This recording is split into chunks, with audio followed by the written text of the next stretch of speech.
Hypnosis and getting to the real issue. How do you find out what your clients really want so that you can help them build the best possible life as a hypnotist? That's what we're going to talk about in this video. My name is Chris Thompson. I'm Mike Mandel. We run MikeMandelHypnosis.com. So Mike, what is the key point that people need to keep in mind about getting to the real issue? It's an important point. You and your client need to work together to determine the target state. Now, the target state is what they want, and you have to move someone from their problem state or their present state and get them to the desired target state. Technically, you're not moving them. You're transforming the problem state into the target state. Which transforms their life from something that isn't so great necessarily to something that's freaking awesome. Like your life. Thank you, or yours. Now, so what are some things we have to keep in mind? Exactly. We have to keep in mind certain aspects of this. The target state must be something that the subject themselves control. If their target state is, oh, I want my wife to be a better person, that's not useful because it requires another person to change. Right. And you can't rely on the restaurant down the street finally introducing a keto menu because you've decided to go low carb. You got to take things that you can control. I'm waiting on that restaurant to change the menu. That was a good one. That was a very good one. Now, it has to be stated in the positive as well. It has to be what they want, not what they don't want. Yeah. And people specialize in what they don't want all the time. So they'll say things like, so what do you want? I don't want to fail my driving test again. I don't want people to ignore me all the time. What do you want? I want to pass the driving test. I want to have new friends, whatever it is stated in the positive. What else? It needs to be ecological, and not just ecological for the person, but ecological for them and all the other people in their lives. Right. That's a subtle thing because say someone says, oh, I want to be really super confident, and they do different procedures, hypnosis, whatever. They get super confident now, but they're a jerk, and their family feel like they hardly even know the guy now because he's so full of himself and so confident that he's become a dick. That totally makes sense that you can be ecological for yourself in being confident, but if you're coming across jerky to other people, that's not very good. Jerky. Which leads us to the fourth point, which is that you must be able to get them, the client, to elicit some sort of evidence criteria. They have to have a way of knowing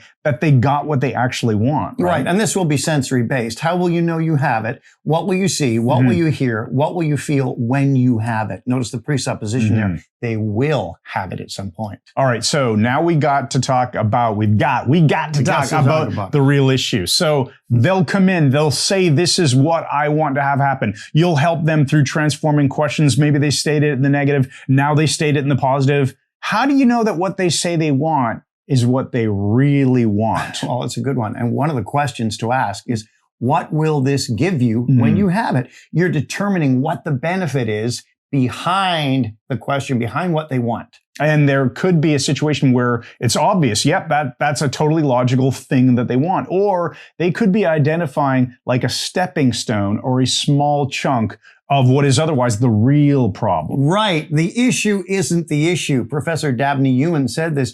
Now, we're not saying that the client is lying. We're saying that they're usually consciously unaware of what else is really behind the pressing issue. Okay, give me an example of that. Well, some guy wants to quit smoking and you think it's because of his health or whatever, but you find out later on it isn't that at all. It's because his wife and his family hate the fact that he smokes and it's bringing turmoil into his home. So what he really wants to have is better relationships with everybody in his house. And part of that might include, of course, he wants better health, but it might be that the smoking cessation situation is secondary. You can get to that after you first deal with the family relationships. Maybe you need to give him some hypnosis to help his state of mind, to help his behavior, to help or how become he a better communicator. Exactly. Right? And then when he becomes a better communicator, figures out what the other people in the house want, fixes the relationship to a large degree, the smoking might just stop on its own if the other stuff is actually addressed. Right. And you'll find that through questioning, right? Like if you say, what does smoking do for you? And he says, oh, it gives me a way to get away from all the nagging in the house. Right. Well, then that's telling you the smoking isn't something specific that he wants. What he really wants is to have better relationships with his family. Yes. So that will help you uncover the issue. So once you have the issue, you'll want to explore that real issue, right? Yeah, what is the benefit? What will it do for you when you have this? And then, of course, you want to ask, What is stopping you from having this? That's true. And there's a nice key point here too. When you're asking all of these questions in the interview session, you don't want to let the client turn it into a, let me tell you my entire life story. Because Which you some need to people get will do to if the you let fluff. them. You need to get past the fluff. Now, we love what Melissa Tears does a lot of the time. You want to talk about that? Yeah, a very good friend of ours. When she's working in therapy, and this woman is extremely skilled, the person starts to tell their story. You know, my brother did this, and then when I was 8 years old, and she goes, stop. Once she has what she needs, she'll just say, okay, stop. I've got what I need. Yeah, now let's deal with the problem, okay? And they go, oh, okay. You don't need to talk about it forever. We aren't talk therapists. Okay, so let's say you've now got the real issue and it's time to do the therapy / the change work. And there's all kinds of tools you can use. One of the things we always recommend though, is at least towards the end of the session, teach your client how to ask empowering questions. Right. Now, empowering questions are questions that the client asks of themselves.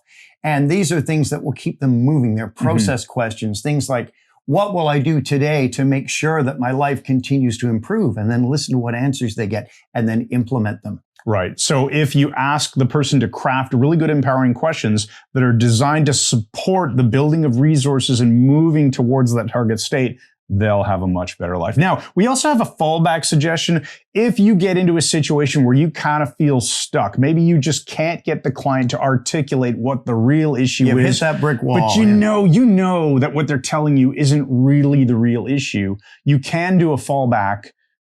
It's not necessarily just a fallback. It's just a great strategy altogether. But is your fallback when you feel stuck is to do content-free therapy. And one great way of doing content-free therapy is to just have the client label their problem with whatever word they give it. They call it. Frustration, whatever they're calling it, and then do mindscaping or some other content-free therapy on that. And that will enable their unconscious mind to elicit not just the problem, but the solution as well, and start to make progress in fixing it. We'll put a link to the Mindscaping program that we have on the MikeMandelHypnosis.com website in the description. And also, I want to point out that if this is a topic that interests you and you want to dive deeper, we do have an entire course called The Architecture of Change. It was a one-day seminar that Mike and I taught in 2019 in Las Vegas. Right. It was really popular, and we had the whole thing professionally recorded, and it is included for free with the Mike Mandel Hypnosis Academy. So if you check out the link in the description under this video, we'll give you a link to the Mike Mandel Hypnosis Academy. If you join it, you get the full Architecture of Change program